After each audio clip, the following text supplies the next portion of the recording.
Hello and welcome to the Smacktalking Amigos, or the Smacktalking Uno. Yeah, the Smacktalking Uno. As you can see, James is not here. Me and him have parted ways for a few months, but we will be reunited this winter, hopefully. He's in sunny Canada at the moment, and I'm in kind of sunny England. Well, anyway, I'm Kieran Davidson. We've had a big few weeks in the WWE with Money in the Bank, SmackDown after it, Raw. But let me give you a recap of Money in the Bank. So, in the first ever women's Money in the Bank, it was Carmella, Natalya, Becky Lynch, Charlotte, and Tamina. And this was an excellent match. Great spots for women, they're just evolving. It's a women's revolution. But in the end, it was James Ellsworth who climbed the ladder and claimed to be Miss Money in the Bank. We'll see what James thinks of that. I'm sure he has a few words on James Ellsworth. But he passed the briefcase back down to Carmella on the Tuesday night. Daniel Bryan wasn't very happy with it, so he stripped Carmella of the Money in the Bank briefcase. So that's how this Tuesday we came to having a second ever Miss Money in the Bank on SmackDown Live. In the men's, it was Shinsuke Nakamura, Baron Corbin, AJ Styles, Kevin Owens, Sami Zayn and Dolph Ziggler. Great match. Could have been a little bit more expanding with the spots, but it was a safe, good 6-7 out of 10 match, which your new Mr. Money in the Bank is Baron Corbin. My favourite superstar, the modern day Maharaja, Jinder Mahal, regained the WWE Championship thanks to assistance by the Singh brothers. So that brings us on to Raw. The opening segment was, last week we saw Braun Strowman come out in the main event and lay down a challenge for an ambulance match at the Great Balls of Fire to the big dog in his backyard, Roman Reigns. So Roman music hits in the Staples Center, mixed reaction, half and half, boos and cheers, and he says, "This is my yard now," and he accepts the challenge. Then an ambulance comes in, he goes to search it, and out of nowhere comes Braun Strowman, throws him off the stage into the side of the ambulance, throws him into the ambulance and sends it on its way.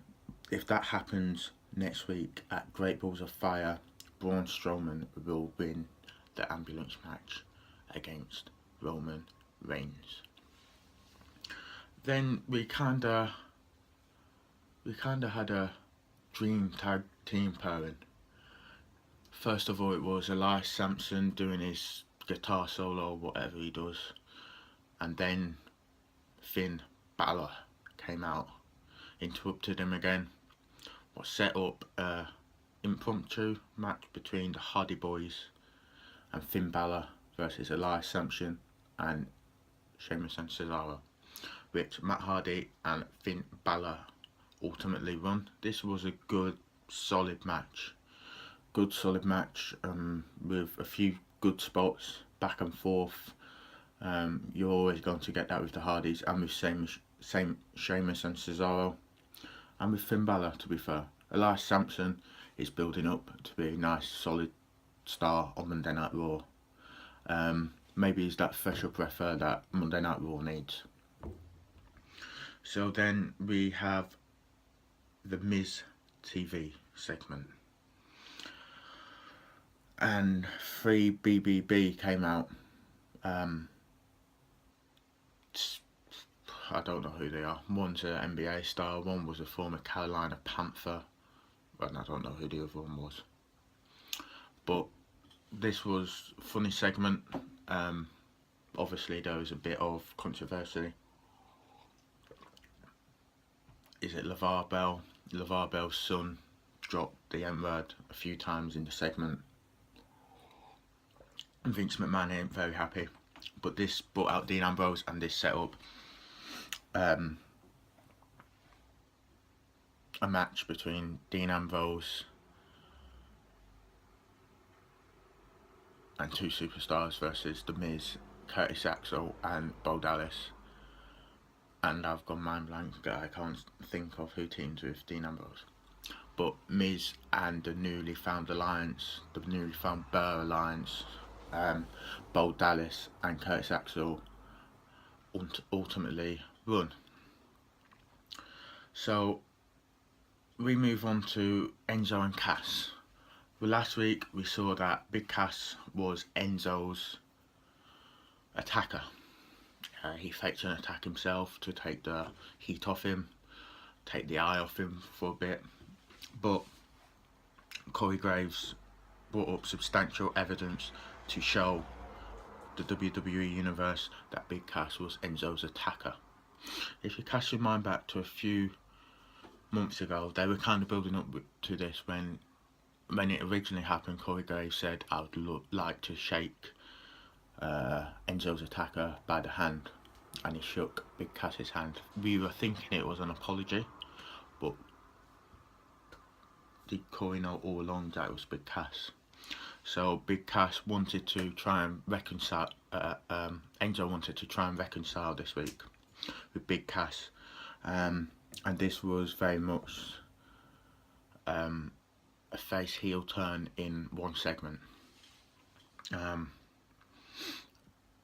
So he accepted and he apologised for everything he did to Enzo. Enzo forgave him. They walked up the ramp thinking that the realest guys in the room were back together and they were going to go after tag team gold.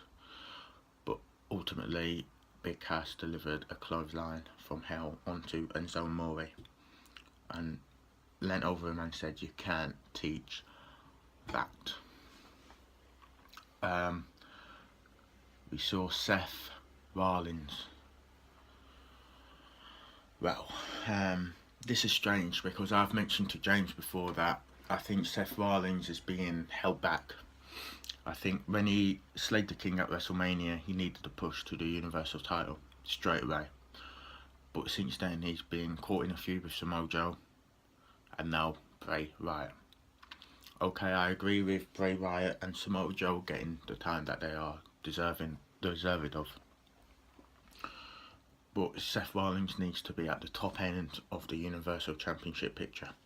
Not saying Bray Wyatt isn't there, but if you really wanted to elevate Seth Rollins, you would have put him at the top end of the picture. So, but Bray Wyatt is great at playing mind games, and he just played mind games with Seth Rollins. Seth Rollins cut an epic promo saying how he won't be intimidated by the Eater of Worlds, but then Bray did his epic mind games, weirdo crap, whatever he does. So I think that's a match for the Great Balls of Fire in a week. Bray Wyatt versus Seth Rollins. And we finally saw it.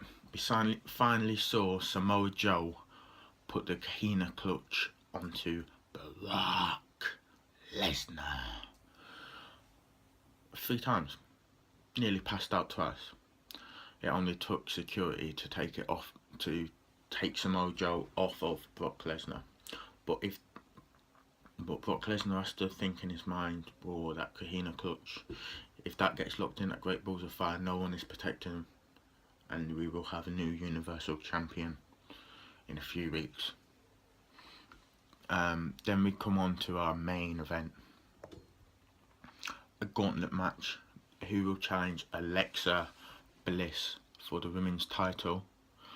It started off with Bayley and Nia Jax. Nia Jax dispatched Bayley. Then out came Dana Brooke, Mickie James.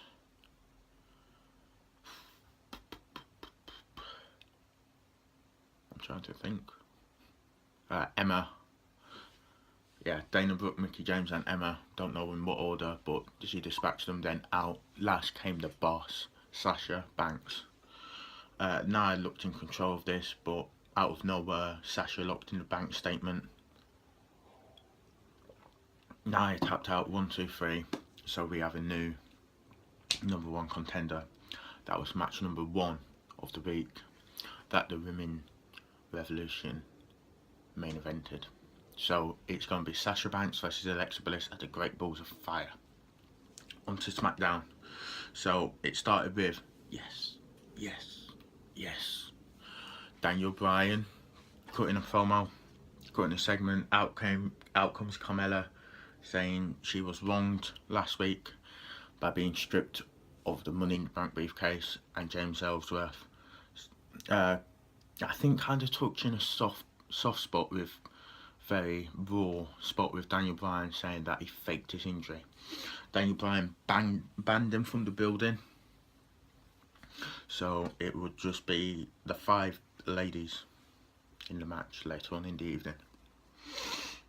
Then we had the Usos versus the Hype Bros. Whatever match the Usos are in, you are guaranteed a classic. The Usos delivered that once again. Back and forth. This was, before the women's match, this was match of the night for me. The Hype Bros, Mojo Rawley and Zack Ryder, they're going to be tag team champions soon. But Jimmy and Jey Uso picked up the win. The New Day came out, challenged them to a match at Battleground, and then I think the Usos challenged them to a wrap-off next week on SmackDown Live, so that'd be interesting to see.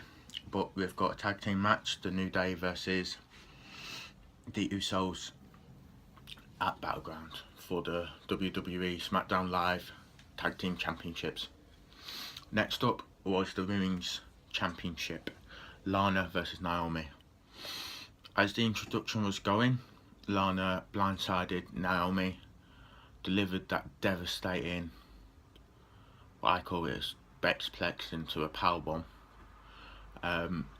nearly picking up the win, but then Naomi just delivered a fantastic springboard moonsault off the top rope, is it? To get the 1-2-3. But as we saw later, Lana had her shoulder up, so maybe is that going into Battleground? Be a fitting name. It's a fitting name for pay-per-view Battleground. Then we saw the Fashion Files. I have to say, the Fashion Files has to be one of the best segments I've seen in recent time. It's funny every single week. Tyler Breeze and Fandango, they are getting over with the crowd, and sometimes in wrestlers you just need the gimmick of being goofy. Like Dean Ambrose, he gets over with his style, and Breeze Dango are getting over that way.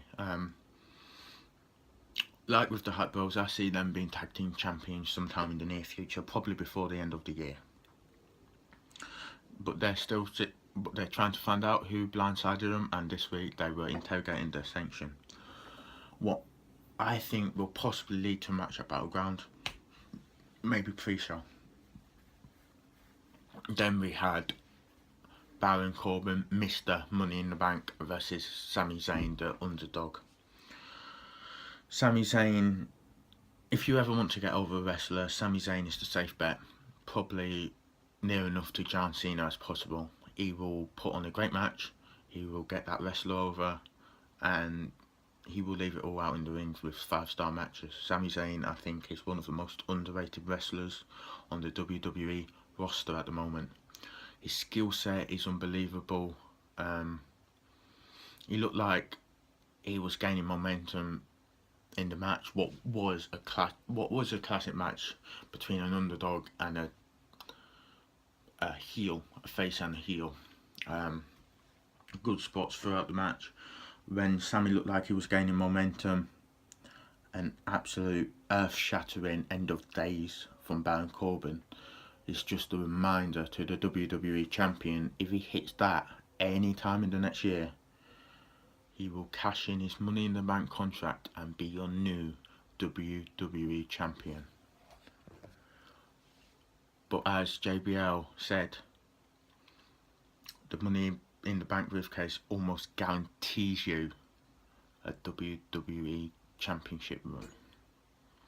Oh, how can we forget the first lady of WWE is back, Maria Canales, and her husband Mike Canales.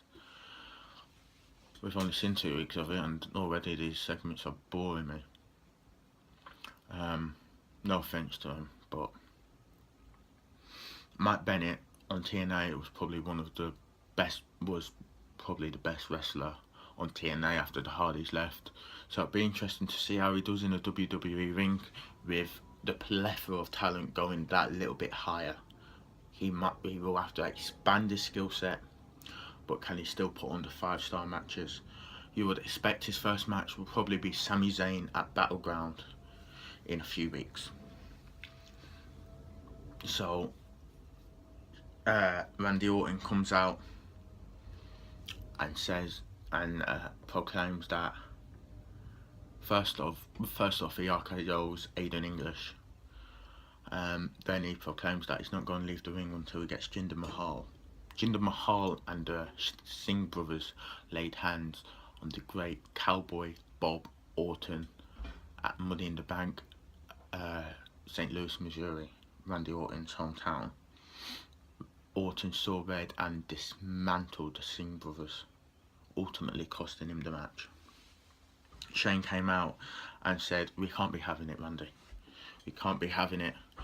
I will grant you your championship rematch, but Jinder Mahal, the modern day Maharaja, will decide the stipulation." Jinder Mahal music hits. He talks in Punjabi. I can't tell you what he said because I can't speak Punjabi. But then he unleashes an earthly shock and says, "Battleground is fitting because it will be you and I inside a Punjabi prison match."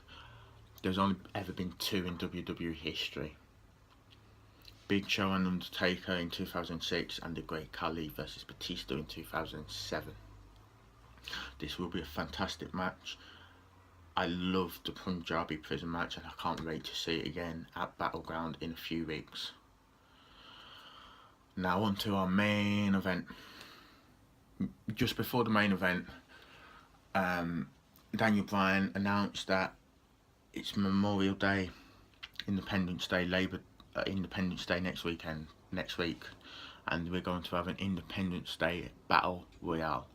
And obviously, big match, John is returning. The Battle Royale is to determine the #1 contender for Kevin Owens' United States Championship at Battleground.